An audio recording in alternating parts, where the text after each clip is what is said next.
So today we're going to do an unboxing of this Amazon Kindle Touch. This is from their 4th generation of the Kindle line. It's actually my very first Kindle and very first e-reader of any kind.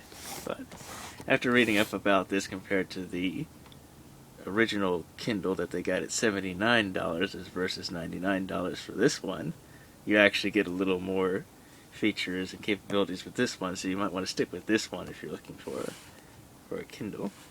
It's just my opinion. But here we're just going to do a quick unboxing, and then we'll have another separate video going through the device, since they request that you charge these the first time you try to use them. And it comes in this nice frustration-free packaging.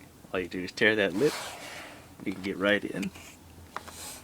So at the very top here, they've only got one little cardboard snippet, and this is just telling you how to get to know your Kindle, basically indicating where your USB micro port is for charging, the power button, the home button, and then you've got your headphone jack right between them. Basically telling you how to charge it, and then important product information, license agreement, blah blah blah. And then at the bottom is the Kindle itself. Well, I'm not going to try to change the orientation of the iPod. That's probably not a good thing to do. Anyway, this is the Amazon Kindle Touch, and it's actually, compared to some of the other Kindles, you may notice that this bezel around it has some depth to it. And part of the reason for that is obviously the touchscreen capability.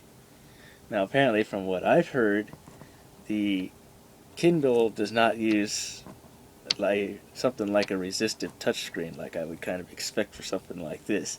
They're actually using infrared light to detect where your finger is and where you press at. And so it's kind of an interesting way of using touch by using infrared. So apparently that's what I've heard they're using for the Kindle Touch here. Now here's your single home button, just to bring you back to the home. There's no other physical buttons on the whole thing, because again, this is a Kindle Touch, so it's all implied of using your hands.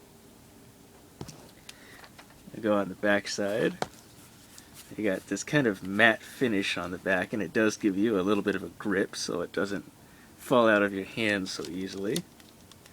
And the bottom here, we've got these power tabs, and apparently some aftermarket cases that I guess Amazon will provide in the future will allow to tap into the battery of the Kindle, and this will probably provide for like reading lights, so you can read the Kindle at night and not have to have a separate battery for the lamp, which is kind of convenient. You got stereo speakers, one here, one on that side, and down below, we'll turn it over. There is your micro USB port for charging the device and also for syncing it to the computer if you want to update content through there. There's a little microphone, headphone, there's your LED for the power, and then the actual power button. And this is the Kindle Touch with Wi-Fi, by the way. This is not the 3G one. You can get one with 3G for $139, which will give you the unlimited 3G capability for downloading books and looking up information on Wikipedia and whatnot with the 3G network if a Wi-Fi hotspot is not available. But they do have experimental web browsers on here, but they have said only Wi-Fi can be used for browsing the web. So if you're trying to look at one of these that somehow take advantage of unlimited 3G web browsing through one of these, you're going to be out of luck, because they will not do that with these. The 3G is only for the Amazon store and for Wikipedia. That's about it. It's only with Amazon related items. You cannot do any web surfing with their experimental browser over 3G. It's strictly on Wi-Fi. So anyway, just see if I can pull this cover off. Now don't be confused to think that this is another cover on the screen here. You can scratch all around it, nothing's going to come off. This is actually on the screen itself. This is actually being shown on the e-ink screen, telling you to charge the device. So don't try to scratch up your screen trying to think that there's another label on top of the e-ink screen. That's not what that is. So anyway, this is just, again, another quick unboxing. There's your micro USB cable, by the way. I don't want to forget that. Just sticking in the box there. But that's all it really is in the box.